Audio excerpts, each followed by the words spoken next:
শুয়াচান পাখি আমি ডাকিতাছি তুমি ঘুমাইছ নাকি। এরকম বহু গানের সুরেলা স্রষ্টা বারী সিদ্দিকী। শৈশবে পরিবারের সবাইকে দেখতেন গান বাজনা করতে, তবে পেশাদারভাবে গানে তেমন কেউ ছিলেন না পরিবারের। বারী সিদ্দিকীর মা গান জানলেও করতেন না। নারীদের গান করা তখন নিষেধ ছিল, তবে মা তাকে উৎসাহ দিতেন। পরে তার ভাইয়েরা বাঁশি বাজানো শেখেন। এভাবেই সঙ্গীতের প্রতি ভালোবাসা জন্মে বারী সিদ্দিকীর। বিশেষ করে বাঁশির প্রেমে পড়ে যান।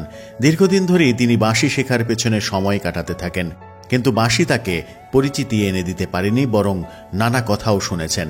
একসময় মনকষ্ট নিয়ে তিনি গান গাইতে শুরু করেন। এই কষ্ট সারা জীবন বহন করেছেন তিনি। গান গাওয়া শুরু করে বারী সিদ্দিকী সফলতার স্বাক্ষর রেখেছেন। এবার তার গান শুনে অনেকেই অবাক হয়েছিলেন। তখন বারী সিদ্দিকীর কাছে প্রশ্ন করে রেখেছিলেন অনেকেই, এত বছর কেন নিজেকে লুকিয়ে রেখেছিলেন?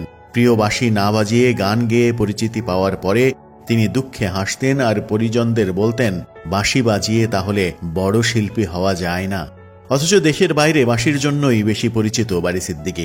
1999 সালে বিশ্ব খাদ্য সম্মেলনে এই উপমহাদেশ থেকে তিনি প্রতিনিধিত্ব করেছিলেন। পরবর্তী সময়ে গান নিয়ে বেশি ব্যস্ত থাকতেন। তখন বাঁশির জন্য কষ্ট পেলেও বাঁশি ছাড়েননি তিনি। গান এবং বাঁশি সমান তালে চলেছে। বারী সিদ্দিকী 2000 সালের দিকে এক সাক্ষাৎকারে জানিয়েছিলেন, সুবীর নন্দী, আলম আরা মিনু, ডলি সায়ন্তনী, বেবি নাজনীন, বাদশা বুলবুল, মনির খান, আসিফ সহ অনেকের গানে একসময় সুর করা শুরু করেন।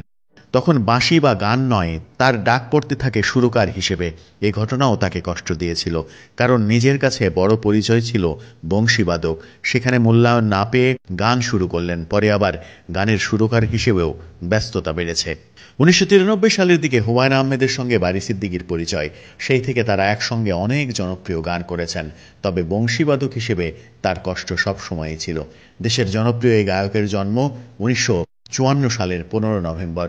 আর আজ থেকে 7 বছর আগে 2017 সালের 24 নভেম্বর আজকের এই দিনে তিনি পরলোক গমন করেন। আজ তার মৃত্যুবার্ষিকী। বারী সিদ্দিকীর মৃত্যুবার্ষিকীতে বিনোদন প্রতিদিন পরিবারের পক্ষ থেকে গভীর শ্রদ্ধাঞ্জলি।